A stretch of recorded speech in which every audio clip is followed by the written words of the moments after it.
ಈ ಕಾರ್ಯಕ್ರಮಕ್ಕೆ ಮತ್ತೊಂದು ಗರಿ ಅಂತ ಹೇಳಬಹುದು. ಈ ಕಾರ್ಯಕ್ರಮಕ್ಕೆ ವೈಭವವನ್ನು ತಂದುಕೊಟ್ಟಂತ ಈ ವರ್ಷ ನಮ್ಮವರೇ ಆದಂತವರು ನಮ್ಮ ಮೇಘಾಲಯದ ಗೌರವಾನ್ವಿತ ಘನತೆವೆತ್ತ ರಾಜ್ಯಪಾಲರು ಶ್ರೀ CH ವಿಜಯಶಂಕರ್ ಅವರು. ಇವತ್ತು ಇವರೆಲ್ಲ ನನಗೆ ಅತ್ಯಂತ ಆತ್ಮೀಯರು. ನಾನು ಅವರು ಸೇರಿ ಮೈಸೂರಿನಲ್ಲಿ ಒಂದೆರಡು ಸಲ ಇವತ್ತು ಕೆಲಸವನ್ನು ಮಾಡಿದ್ದೇವೆ. ಅವರು ರಾಜ್ಯಪಾಲರಾಗಿ ಇವತ್ತು ಬಸವ ಕಲ್ಯಾಣಕ್ಕೆ ಅತ್ಯಂತ ಪವಿತ್ರವಾದಂತ ಪುಣ್ಯ ಭೂಮಿ, ಈ ಭೂಮಿಗೆ ಇಲ್ಲಿಗೆ ಬಂದು ಇವತ್ತು ಈ ಶರಣ ಕಮ್ಮಟ ಅನುಭವ ಮಂಟಪ ಉತ್ಸವದ ಉದ್ಘಾಟನೆ ಮಾಡಿದ್ದಾರೆ. ಮತ್ತೆ ಅದರಲ್ಲಿ ವಿಶೇಷವಾಗಿ ಶಾಸಕರಾಗಿ, ಸಂಸದರಾಗಿ ರಾಜ್ಯದ ರಾಷ್ಟ್ರದ ಸೇವೆಯನ್ನು ಮಾಡಿದ್ದಾರೆ. ಮತ್ತೆ ಅರಣ್ಯ ಪರಿಸರ ಜೀವಿಶಾಸ್ತ್ರ ಸಚಿವರು ಆಗಿದ್ರು. ನಾನು ಯಾವ ಖಾತೆಯಲ್ಲಿ ಈಗ ನನ್ನ ಜವಾಬ್ದಾರಿ ಇದೆ ಆ ಖಾತೆ ನಿರ್ವಹಿಸಿದಂತ ಒಂದು ಅನುಭವ ಗೌರವಾನ್ವಿತ ರಾಜ್ಯಪಾಲರಿಗೆ ಇದೆ, ವಿಜಯಶಂಕರ್ ಅವರಿಗೆ. ನನಗೆ ಗುರುಗಳು ಹೇಳಿದ್ರು, ವಿಜಯಶಂಕರ್ ಅವರು ಉದ್ಘಾಟನೆ ಮಾಡಲಿಕ್ಕೆ ಒಪ್ಪಿಕೊಂಡಿದ್ದಾರೆ, ಬರ್ತಾರೆ ಅಂತ ಹೇಳಿ ಬಹಳ ಖುಷಿ ಆಯಿತು. ಹೀಗಾಗಿ ವಿಶೇಷವಾಗಿ ನಾನು ನನ್ನ ಪರವಾಗಿ, ಜಿಲ್ಲೆ ಪರವಾಗಿ ಅವರಿಗೆ ಕಾರ್ಯಕ್ರಮಕ್ಕೆ ಉದ್ಘಾಟಕರಾಗಿ ಆಗಮಿಸಿದ್ದಕ್ಕಾಗಿ ಹಾರ್ದಿಕ ಅಭಿನಂದನೆ ಮತ್ತು ಕೃತಜ್ಞತೆಗಳನ್ನು ಸಲ್ಲಿಸ್ತಾ ಇದ್ದಾರೆ. Knowledge park the creative school for quality and innovative education. करें एक बेहतर कल की शुरुआत आज से। Sky sunshine school, step towards better future. Noble public school. ಈ ಕಾರ್ಯಕ್ರಮದಲ್ಲಿ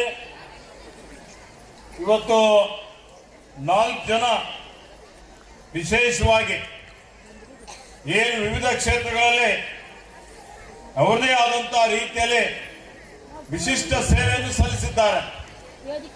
ಸಾಧಕರಿಗೆ ಸನ್ಮಾನ ಮಾಡುವಂಥದ್ದು, ಅವರಿಗೆ ಸ್ಫೂರ್ತಿ ಪ್ರೋತ್ಸಾಹ ಕೊಡುವಂಥದ್ದು ನಾಗರಿಕ ಸಮಾಜದ ಒಂದು ಕರ್ತವ್ಯ ಆಗಿದೆ.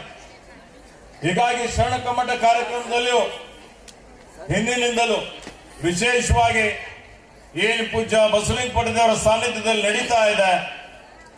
ನಮ್ಮ ಬಸವ ತತ್ವದ ಆರಾಧಕರಿಗೆ ಸಮಸಮಾಜ ನಿರ್ಮಾಣ ಮಾಡಲಿಕ್ಕೆ ಯಾರ್ಯಾರು ಸೇವೆ ಮಾಡ್ತಾ ಇದ್ದಾರೆ ಅವ್ರ ಸೇವೆಯನ್ನು ವಿಶಿಷ್ಟವಾಗಿ ಗುರುತಿಸಿ ಅವರಿಗೆ ಸನ್ಮಾನ ಮಾಡುವಂತ ಒಂದು ಪದ್ಧತಿ ರೂಢಿ ಇವತ್ತು ಇಲ್ಲಿ ಹಾಕಿಕೊಳ್ಳಲಾಗಿದೆ. ಹೀಗಾಗಿ ಪೂಜ್ಯ ಡಾಕ್ಟರ್ ಚನ್ನಬಸವ ಪಟ್ಟದೇವರ ಅನುಭವ ಮಂಟಪದ ರಾಷ್ಟ್ರೀಯ ಪ್ರಶಸ್ತಿಗೆ ಭಾಜನರಾದಂತ ಶರಣ ಡಾಕ್ಟರ್ KS ರಾಜಣ್ಣ ಅವರು ಪದ್ಮಶ್ರೀ ಪುರಸ್ಕೃತರು ಇದ್ದಾರೆ. ಅವರು ನಮ್ಮ ಮಧ್ಯದಲ್ಲಿದ್ದಾರೆ.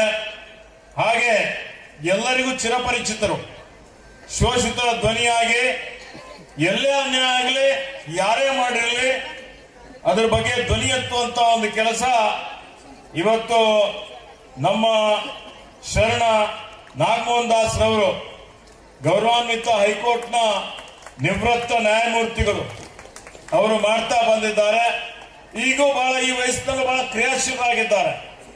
ಇವತ್ತು ನಿನ್ನೆನೆ ನನಗೆ ಅನಿಸಿದ ಮಟ್ಟಿಗೆ ನಮ್ಮ ಅರಣ್ಯವಾಸಿಗಳೇನು ಸಮಸ್ಯೆ ಇತ್ತು ಆ ಸಮಸ್ಯೆ ಬಗ್ಗೆ ಅಲ್ಲಿ ಫ್ರೀಡಂ ಪಾರ್ಕ್ ನಲ್ಲಿ ಪ್ರತಿಭಟನೆ ನಡೀತಾ ಇತ್ತು. ಅವರ ಅನಿಸಿಕೆ ಇತ್ತು, ಈ ಒಂದು ಇವತ್ತು ಕಸ್ತೂರಿ ರಂಗನ್ ವರದಿ ತಿರಸ್ಕಾರ ಮಾಡಬೇಕು ಅನ್ನೋಂಥದ್ದು, ಅವರ ಹಕ್ಕು ಸಂರಕ್ಷಣೆ ಮಾಡಬೇಕು ಅನ್ನೋಂಥದ್ದು, ಅದನ್ನು ಮುಗಿಸಿಕೊಂಡು ಇಲ್ಲಿಗೆ ಬಂದಿದ್ದಾರೆ. ಹಾಗೆ ಅವರಿಗೆ MM ಕಲಬುರ್ಗಿ ಸಾಹಿತ್ಯ ಸಂಶೋಧನಾ ರಾಷ್ಟ್ರೀಯ ಪ್ರಶಸ್ತಿ ದೊರಕಿದೆ. ಜೊತೆಯಲ್ಲಿ ಶರಣ BM ಪಾಟೀಲ್ ಅವರು ಮಹಾರಾಷ್ಟ್ರದಲ್ಲಿ ಏನು ಒಂದು ಕಲ್ಯಾಣ ಕ್ರಾಂತಿ, ಇವತ್ತು ಧಾರ್ಮಿಕ ಕ್ರಾಂತಿ ನಡೀತು, ಪೂಜಾ ಬಸವಲಿಂಗ ಪಡೆದವರ ಸಾನ್ನಿಧ್ಯದಲ್ಲಿ ಮಾನ್ಯ BM ಪಾಟೀಲ್ ರವರು ಬಸವ ಪರಿಷತ್ತಿನ ಅಧ್ಯಕ್ಷರಾಗಿ ಸೇವೆ ಸಲ್ಲಿಸ್ತಾ ಇದ್ದಾರೆ. ಹಾಗೆ ಶರಣ E ಕೃಷ್ಣಪ್ಪನವರು, ಇವರು ಬಸವ TV ಸಂಸ್ಥಾಪಕರು.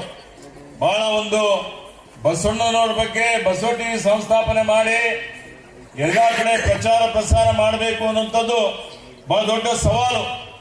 ಬಹಳ ಅನೇಕ ಕಷ್ಟಗಳನ್ನು, ಅನೇಕ ಅಡಿತೊಡೆಗಳನ್ನು ಎದುರಿಸಿ ಇವತ್ತು ಅತ್ಯಂತ ಧೈರ್ಯದಿಂದ ಈ ಬಸವ ಟಿವಿ ನಡೆಸ್ತಾ ಇದ್ದಾರೆ. ಅವರು ನಮ್ಮ ಮಧ್ಯದಲ್ಲಿದ್ದಾರೆ.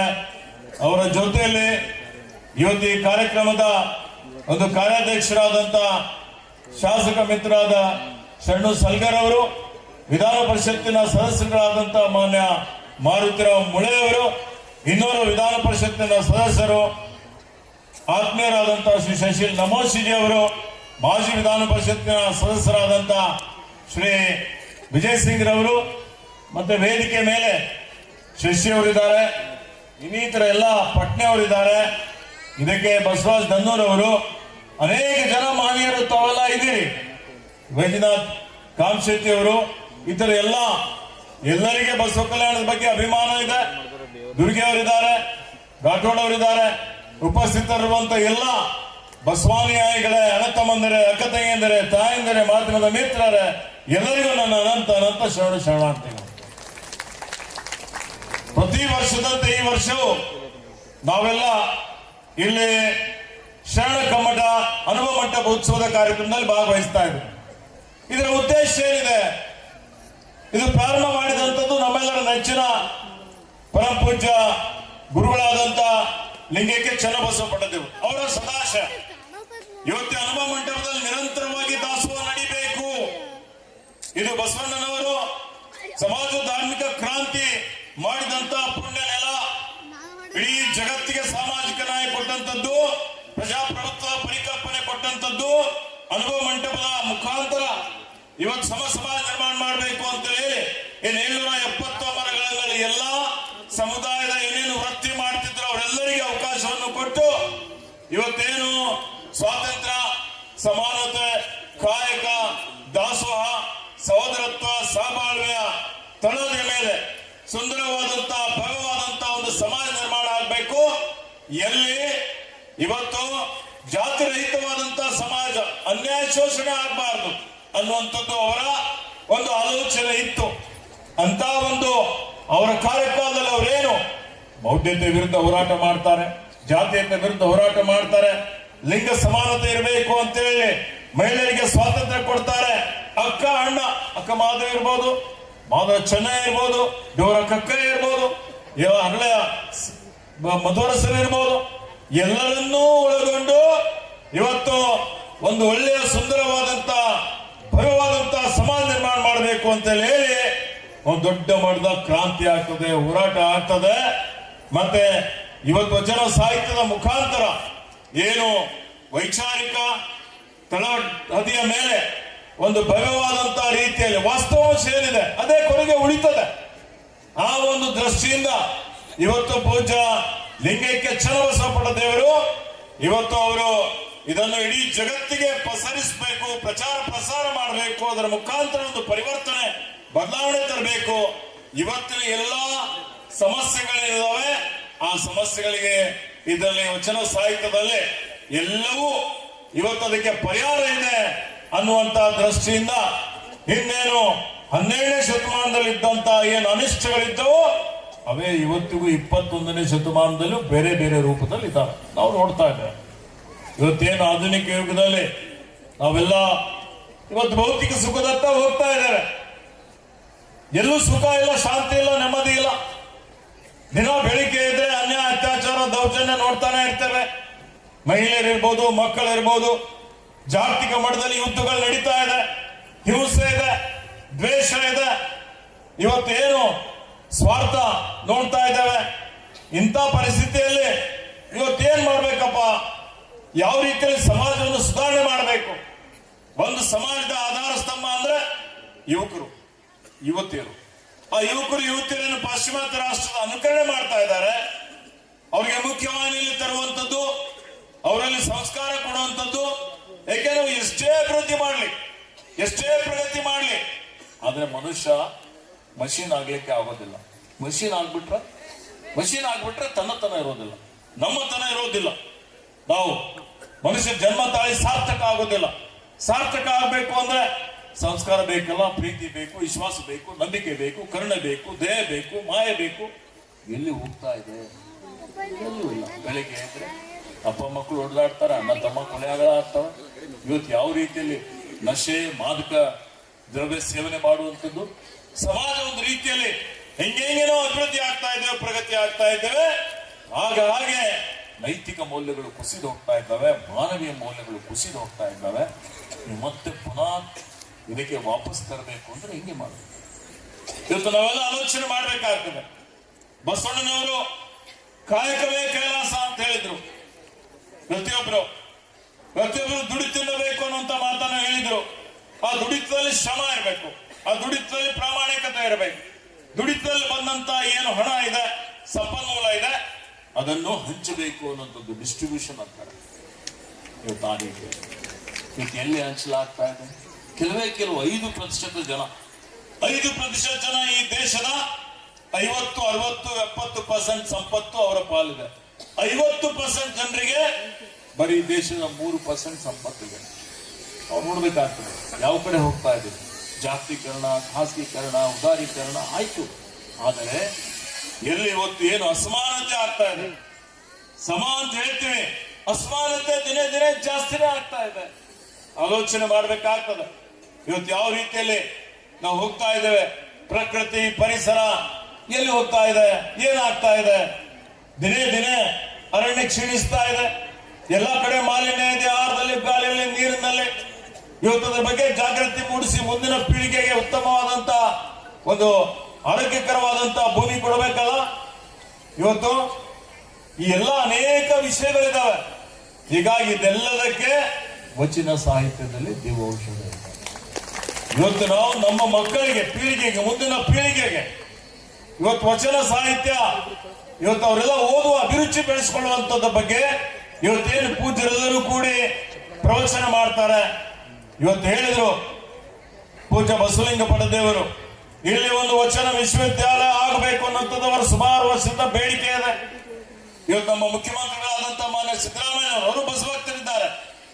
ಬಸವಣ್ಣನವರ ಜಯಂತಿ ದಿವಸನೇ ಹೋದ್ಸಲ ಮುಖ್ಯಮಂತ್ರಿ ಆಗಿದ್ದಾಗ ಪ್ರಮಾಣ ವಚನ ಮಾಡಿದ್ದಾರೆ. ಇಲ್ಲಿಗೆ ಬಂದಾಗ ಅನುಭವ ಮಂಟಪ ಕಟ್ಟಡದ ವೀಕ್ಷಣೆ ಮಾಡಿದಂತಹ ಸಂದರ್ಭದಲ್ಲಿ ಇವತ್ತು ನಾನು ಮಾತಾಡಿದ್ದೇನೆ. ಪೂಜ್ಯ ಬಸವಲಿಂಗ ಪಡೆದರು ಪ್ರಸ್ತಾವನೆ ಇಕ್ಕಿದ್ದಾರೆ. ನಮ್ಮ ಸರ್ಕಾರ ಮುಂಬರುವಂತಹ ದಿನಮಾನಗಳಲ್ಲಿ ಬೀದರ್ನಲ್ಲಿ ಬಸವ ಕಲ್ಯಾಣದಲ್ಲಿ ವಚನ ವಿಶ್ವವಿದ್ಯಾಲಯ ಸ್ಥಾಪನೆ ಮಾಡುವಂತ ಕೆಲಸ ಮಾಡ್ತದೆ. ಅದಕ್ಕೆ ಸಂಪೂರ್ಣವಾದಂತಹ ಬೆಂಬಲ ಸಹಕಾರ ನಮ್ದಿದೆ ಅನ್ನುವಂತ ಮಾತನ್ನು ಹೇಳಲಿಕ್ಕೆ ಬಹಳ ಅವಶ್ಯಕತೆ ಇದೆ. ಅದಕ್ಕೆ ಆತ್ಮೀಯ ಬಂಧುಗಳ, ಬಸವ ಕಲ್ಯಾಣ ಇನ್ನೂ ಬೆಳಿಬೇಕು, ಅಭಿವೃದ್ಧಿ ಆಗ್ಬೇಕು, ಅಂತಾರಾಷ್ಟ್ರೀಯ ಮಟ್ಟದ ಧಾರ್ಮಿಕ ಆಧ್ಯಾತ್ಮಿಕ ಕೇಂದ್ರ ಆಗ್ಬೇಕು, ಪ್ರವಾಸಿ ಕೇಂದ್ರ ಆಗ್ಬೇಕು. ಆ ನಿಟ್ಟಿನಲ್ಲಿ ಏನು ಪರಪೂಜ್ಯ ಚನ್ನಬಸವ ಪಟ್ಟದೇವರ ಏನೊಂದು ಅವರ ಕನಸಿತ್ತು, ಆ ಕನಸು ನನಸಾಗುವಂತ ಸಮಯ ಬಂದಿದೆ. ಇವತ್ತು ನೋಡಿ, ಈ ಅನುಭವ ಮಂಟಪ ನಡೆದು ಬಂದಂತ ದಾರಿ ಎಲ್ಲರಿಗೂ ಮಾಹಿತಿ ಇರಬೇಕು. ಅನುಭವ ಮಂಟಪ ಮಾಡಬೇಕು ಅಂತ ಹೇಳಿ ಬಹಳ ಗುರುಗಳ ಒಂದು ಇವತ್ತು ಹಿಂದಿನ ಬಂತನಾಳ್ ಇವತ್ತು ಸಂಗನ ಬಸವ ಸ್ವಾಮಿಗಳು, ಬಂತನಾಳ್ ಸಂಗನ ಬಸವ ಸ್ವಾಮಿಗಳ ಅಧ್ಯಕ್ಷತೆಯಲ್ಲಿ 1955ರಲ್ಲಿ ಒಂದು ಶಂಕುಸ್ಥಾಪನೆ ಆಗ್ತದೆ, ಪೂಜೆ ಆಗ್ತದೆ. ಇಲ್ಲಿ ಆ ಪೂಜೆಗೆ ಅಂದಿನ ಮಹಾರಾಜರಾದಂತಹ ಜಯಚಾಮರಾಜೇಂದ್ರ ಒಡೆಯರು ಬರ್ತಾರೆ. ಪೂಜೆ ಆಯ್ತು ಇಲ್ಲಿ ಗುಡ್ಡದ ಮೇಲೆ. ಆದರೆ ಇವತ್ತು ಕಾರ್ಯಗತ ಆಗಲಿಲ್ಲ. ಆ ಸಮಯದಲ್ಲಿ ಅಷ್ಟಕ್ಕೆ ಉಳಿದಿತ್ತು. ಅದಾದ್ಮೇಲೆ ಮಾನ್ಯ ಮುಖ್ಯಮಂತ್ರಿ, ಅಂದಿನ ಮುಖ್ಯಮಂತ್ರಿಗಳಾದಂತ ಶ್ರೀ ಬಿ ಡಿ ಜತ್ತಿಯವರು ಬಂದು ಶಂಕುಸ್ಥಾಪನೆ ಮಾಡ್ತಾರೆ 1966ರಲ್ಲಿ. ಅವ್ರು ಶಂಕುಸ್ಥಾಪನೆ ಬಸವ ಸಮಿತಿ ವತಿಯಿಂದ ಮಾಡಿದ್ರು. ಆ ಒಂದು ಅನುಭವ ಮಂಟಪದ ಒಂದು ಕಾಮಗಾರಿ ಇವತ್ತು ಮುಂದುವರಿಯೋದಿಲ್ಲ. ಮತ್ತೆ ಸುಮಾರು 1972ರಲ್ಲಿ ಧಾರವಾಡದ ಮುರುಘಾ ಶ್ರೀಗಳು ಇಲ್ಲಿ ಕಮಲಾಪುರಕ್ಕೆ ಶಿವಾನುಭವ ಗೋಷ್ಠಿಗೆ ಬಂದಂತಹ ಸಂದರ್ಭದಲ್ಲಿ ಈಗಿನ ಅನುಭವ ಮಂಟಪ ಕೆಲಸ, ಬಸವಣ್ಣನ ಕೆಲಸ ಯಾರು ಮಾಡಬಹುದು? 20ನೇ ಶತಮಾನದಲ್ಲಿ ಮತ್ತೆ ಬಸವತತ್ವದ ಒಂದು ಪ್ರಚಾರ ಪ್ರಸಾರ ಮಾಡ್ತಕ್ಕಂಥ ನಮ್ಮೆಲ್ಲರ ಅಚ್ಚುಮೆಚ್ಚಿನ ಪರಮ ಪೂಜ್ಯ ಚನ್ನಬಸವ ಪಟ್ಟದೇವರಿಗೆ ಕೊಟ್ಟರೆ ಮಾತ್ರ ಸಾಧ್ಯ ಆಗ್ತದೆ ಅಂತ ಹೇಳಿ ಅವರ ಹೆಗಲಿಗೆ ಹಾಕ್ತಾರೆ. ಅವರು ಪೂಜ್ಯ ಮುರುಘಾ ಶ್ರೀಗಳು, ಇವತ್ತು ಮಹಾಂತ ಸ್ವಾಮಿಗಳು ಇವತ್ತು ಅವರಿಗೆ ಜವಾಬ್ದಾರಿ ಕೊಟ್ಟ ಮೇಲೆ ಪೂಜ್ಯ ಚನ್ನಬಸವ ಪಟ್ಟದೇವರು 1972ರಲ್ಲಿ ಬಾಲ್ಕಿಯಿಂದ ಇವತ್ತೇನು ಬಸವ ಜಯಂತಿ ದಿವಸ ಇವತ್ತೇನು ಪಾದಯಾತ್ರೆ ಪ್ರಾರಂಭ ಮಾಡ್ತಾರೆ. ಪಾದಯಾತ್ರೆ ಮಾಡಿ ಇಲ್ಲಿಗೆ ಬಂದು ಹಣ ಸಂಗ್ರಹಣೆ ಮಾಡಬೇಕು ಬಂದಂತ ಸಂದರ್ಭದಲ್ಲಿ ಈ ಅನುಭವ ಮಂಟಪದ ಪ್ರದೇಶಕ್ಕೆ ಬಂದು ಕೂತು ಇಲ್ಲಿ ಹಣ ಜಮಾ ಆಗಿ ಕಾಮಗಾರಿ ಪ್ರಾರಂಭ ಆಗುವವರೆಗೆ ಬಾಲ್ಕಿಗೆ ವಾಪಸ್ ಬರೋದಿಲ್ಲ ಅನ್ನುವಂತ ಮಾತನ್ನು ಹೇಳ್ತಾರೆ. ಅಂದಿನ ದಿವಸ ಅವರ ಅತ್ಯಂತ ಪ್ರೀತಿಗೆ, ಅವರಿಗೆ ಅತ್ಯಂತ ಹತ್ತಿರ ಇರುವಂತಹ ಅವರ ಭಕ್ತರಾದಂತ ನಮ್ಮ ತಂದೆಯವರಾದ ಪೂಜ್ಯ ಭೀಮಣ್ಣ ಖಂಡ್ರೆ ಅವರು ಅವ್ರ ಜೊತೆಯಲ್ಲಿ ಅನೇಕ ಜನ ಸಂಗಡಿಗರು, ಭಕ್ತರೆಲ್ಲರೂ ಸೇರಿ ಮನೆ ಮನೆಗೆ ಹೋಗಿ ದೇಣಿಗೆಯನ್ನು ಸಂಗ್ರಹಣೆ ಮಾಡಿ 1 ಲಕ್ಷ ರೂಪಾಯಿ ಅವತ್ತಿನ ದಿನಮಾನಗಳಲ್ಲಿ ಕಲೆ ಹಾಕಿ ಅನುಭವ ಮಂಟಪದ ಕಾಮಗಾರಿಗೆ ಇವತ್ತು ಶಂಕುಸ್ಥಾಪನೆಯನ್ನು ಮಾಡ್ತಾರೆ. ಅನುಭವ ಮಂಟಪ ಕಾಮಗಾರಿ ಪ್ರಾರಂಭ ಆಗ್ತದೆ.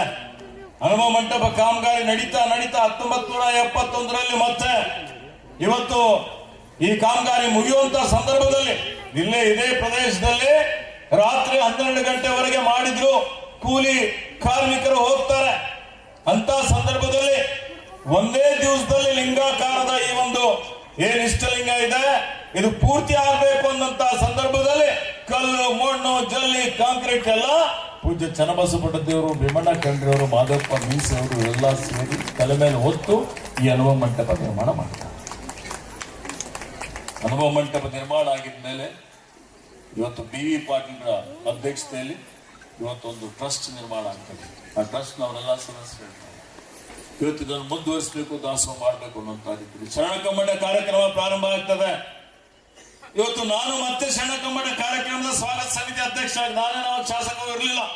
2007ರಲ್ಲಿ ಮನೆ SL ಕೃಷ್ಣ ಅವರು ಮುಖ್ಯಮಂತ್ರಿ ಆಗಿದ್ದಂತಹ ಸಂದರ್ಭದಲ್ಲಿ ಎಲ್ಲರ ಬೇಡಿಕೆ ಇತ್ತು. ಅವತ್ತು ಇವತ್ತು ಅನೇಕ ಜನ ಇವತ್ತೆಲ್ಲರ ಸದಾಶಯದಂತೆ ಬಸವಕಲ್ಯಾಣ ಅಭಿವೃದ್ಧಿ ಪ್ರಾಧಿಕಾರ ಆದ್ರೆ ಅಭಿವೃದ್ಧಿ ಆಗ್ತದೆ ಅಂತ ಹೇಳಿ ಪೂಜಾರಿ ಅವರಿಗೆ ಕರೆಸಿ ನಾವು ಮನವಿ ಕೊಟ್ಟಾಗ ಅವತ್ತು ಬಸವಕಲ್ಯಾಣ ಅಭಿವೃದ್ಧಿ ಪ್ರಾಧಿಕಾರ ಘೋಷಣೆ ಆಗ್ತದೆ.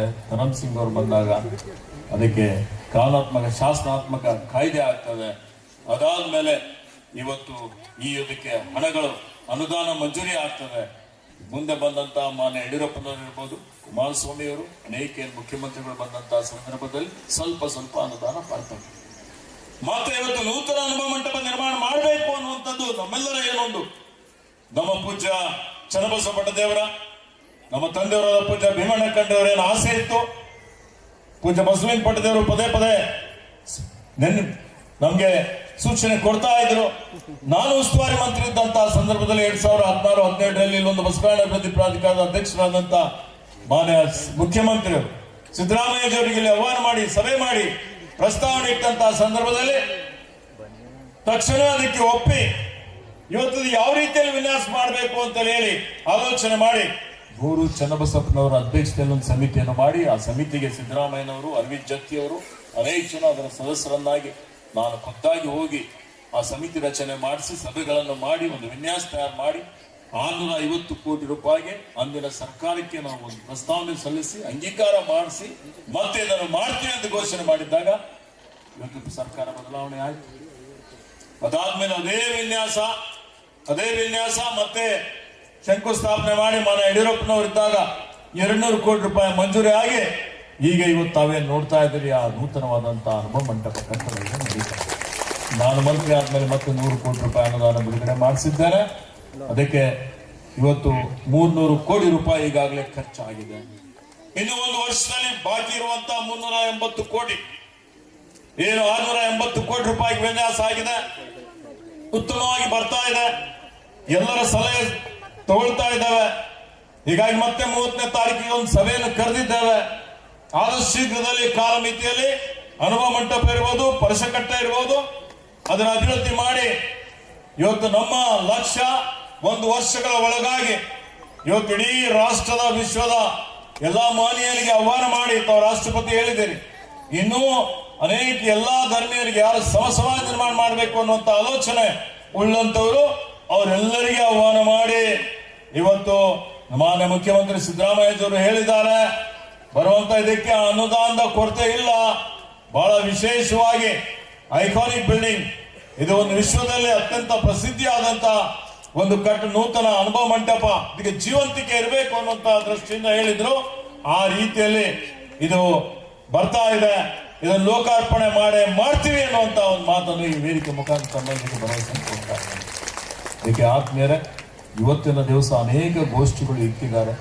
ಜ್ವಲಂತ ಸಮಸ್ಯೆಗಳೇನಿದ್ದಾವೆ ಅವೆಲ್ಲ ಸಮಸ್ಯೆಗಳು ರೈತರು, ಕಾರ್ಮಿಕರು, ಕೃಷಿಕರು, ಶೋಷಿತರು ಇವತ್ತು ಇರುವಂತ ಏನು ಯಾವ ರೀತಿಯಲ್ಲಿ ಏನು ನಡೀತಾ ಇದೆ ಅದನ್ನು ಬದಲಾವಣೆ ಮಾಡುವಂಥದ್ದು, ಉತ್ತಮ ಸಮಾಜ ನಿರ್ಮಾಣ ಮಾಡಲಿಕ್ಕೆ ಏನು ಮಾಡಬೇಕಾಗಿದೆ ಅಂತ ಒಂದು ಆಲೋಚನೆ ತೆಗೆದುಕೊಂಡು ಮುಂದೆ ಹೋಗಬೇಕಾಗಿದೆ. ಪೂಜ್ಯ ಬಸವಲಿಂಗ ಪಟ್ಟಣವರು ಸಮರ್ಥವಾಗಿ ಇವತ್ತು ಅತ್ಯಂತ ಬಸವ ಪ್ರಚಾರ ಪ್ರಸಾರ ಎಲ್ಲ ಮಾಡ್ತಾ ಇದ್ದಾರೆ. ಪರಂ ಪೂಜ್ಯ ಗುರು ಬಸವ ದೇವರು ಅವರು ತೋರಿಸ್ಕೊಟ್ಟಂತ ದಾರಿ ಎಲ್ಲ ನಡೀತಾ ಇದ್ದಾರೆ. ಇವತ್ತು ಅದನ್ನು ಮುಂದುವರಿಸಿಕೊಂಡು ಹೋಗ್ತಾ ಇದ್ದಾರೆ. ಅದಕ್ಕೆ ನಮ್ಮ ಸರ್ಕಾರದ ನಮ್ಮ ಸಂಪೂರ್ಣವಾದಂತಹ ಬೆಂಬಲ, ಸಹಕಾರ, ಸಹಯೋಗ ಇದೆ. ನಾವು ನಮ್ಮ ಸರ್ಕಾರ ಇವತ್ತು ಯಾವತ್ತಿಗೂ ಸಮಾಜ ನಿರ್ಮಾಣ ಮಾಡಬೇಕು ಅಂತ ಹೇಳಿನೇ ಬುದ್ಧ, ಬಸವ, ಅಂಬೇಡ್ಕರ್ ಅವರ, ಮಹಾತ್ಮ ಗಾಂಧೀಜಿಯವರ ತತ್ವಾದರ್ಶಗಳ ಮೇಲೆ ಇವತ್ತು ಕೆಲಸ ಮಾಡ್ತಕ್ಕಂಥ ಕೆಲಸ ಮಾಡ್ತಾ ಇದ್ದೇವೆ. ಪೂಜ್ಯ ಬಸವಲಿಂಗ ಪಟ್ಟದೇವರ, ಪೂಜ್ಯ ನಮ್ಮ ಗದಗ ಶ್ರೀಗಳು, ಇಳಕಲ್ ಶ್ರೀಗಳು, ನಮ್ಮ ಹುಲ್ಸೂರು ಶ್ರೀಗಳು ಅಂದು ಪ್ರಾಧಿಕಾರ ಮಾಡಲಿಕ್ಕೆ ಬಹಳ ಶ್ರಮ ಮಾಡಿದವರಿದ್ದಾರೆ. ಪೂಜ್ಯ ಹಾರ್ಕೋಡ್ ಶ್ರೀಗಳು ಯಾವತ್ತಿಗೂ ಅವರ ಆಶೀರ್ವಾದ ಇವತ್ತು ಕಾಲಕ್ಕೆ ನಮಗೆ ಮಾರ್ಗದರ್ಶನ ಮಾಡ್ತಾ ಇದ್ದಾರೆ. ಅವರೆಲ್ಲರ ಒಂದು ಮಾರ್ಗದರ್ಶನದಲ್ಲಿ, ಆಶೀರ್ವಾದದಲ್ಲಿ ಮುಂಬರುವಂತಹ ದಿನಮಾನಗಳಲ್ಲಿ ಈ ಬಸವ ಕಲ್ಯಾಣ ಅತ್ಯಂತ ಪವಿತ್ರವಾದಂತಹ ಒಂದು ಕ್ಷೇತ್ರವನ್ನು ರಾಜ್ಯ ಮಟ್ಟದ ಅಷ್ಟೇ ಅಲ್ಲ, ರಾಷ್ಟ್ರ ಮಟ್ಟದ ಅಷ್ಟೇ ಅಲ್ಲ, ವಿಶ್ವ ಮಟ್ಟದ, ಜಾಗತಿಕ ಮಟ್ಟದ ಧಾರ್ಮಿಕ, ಆಧ್ಯಾತ್ಮಿಕ ಪ್ರವಾಸಿ ಕೇಂದ್ರವನ್ನಾಗಿ ನಾವು ನೀವೆಲ್ಲರೂ ಕೂಡ ಅಭಿವೃದ್ಧಿ ಮಾಡೋಣ ಅನ್ನುವಂತ ಒಂದು ಮಾತನ್ನು ಹೇಳಿ, ಮತ್ತೊಮ್ಮೆ ಇಂಥ ಒಂದು ಪವಿತ್ರವಾದಂತಹ ಕಾರ್ಯಕ್ರಮಕ್ಕೆ ನಮ್ಮ ಘನತೆ ವ್ಯಕ್ತ ರಾಜ್ಯಪಾಲರಾದಂತ ಹೇಳಿದ್ರು ಮೇಘಾಲಯಕ್ಕೆ ಬಂದೆ ಅಂತ. ನಾನು ಹೇಳಿದೆ ಅರಣ್ಯ ನೋಡ್ಲಿಕ್ಕೆ ಬರ್ತೀನಿ ಅಂತ. ಅಲ್ಲಿಯೂ ಅರಣ್ಯ ಜಾಸ್ತಿ ಇದೆ. ಅದಕ್ಕೆ ಅಲ್ಲಿ ಇನ್ನು ಏನು ಸುಧಾರಣೆ ಮಾಡಬೇಕಾಗಿದೆ, ಅರಣ್ಯ ಸಂರಕ್ಷಣೆ ಇರ್ಬೋದು, ಇವತ್ತು ಏನು ವನ್ಯಜೀವಿಗಳ ಸಂರಕ್ಷಣೆ ಇರ್ಬೋದು, ಅದೆಲ್ಲವನ್ನು ನೋಡ್ಲಿಕ್ಕೆ ಬರ್ತೀನಿ ಅನ್ನುವಂಥ ಮಾತನ್ನು ಹೇಳಿದ್ದೇನೆ. ಅವ್ರು ಬಂದಿದ್ದಕ್ಕಾಗಿ ಮತ್ತೊಮ್ಮೆ ಅವ್ರಿಗೆ ಅಭಿನಂದಿಸಿ, ಎಲ್ಲ ಪ್ರಶಸ್ತಿ ಪಡೆದಂತ ಪ್ರಶಸ್ತಿ ವಿಜೇತರಿಗೂ ಅಭಿನಂದಿಸಿ ನನ್ನ ಎರಡು ಮಾತುಗಳನ್ನು ಮುಗಿಸ್ತಾನೆ. ಜೈ ಹಿಂದ್.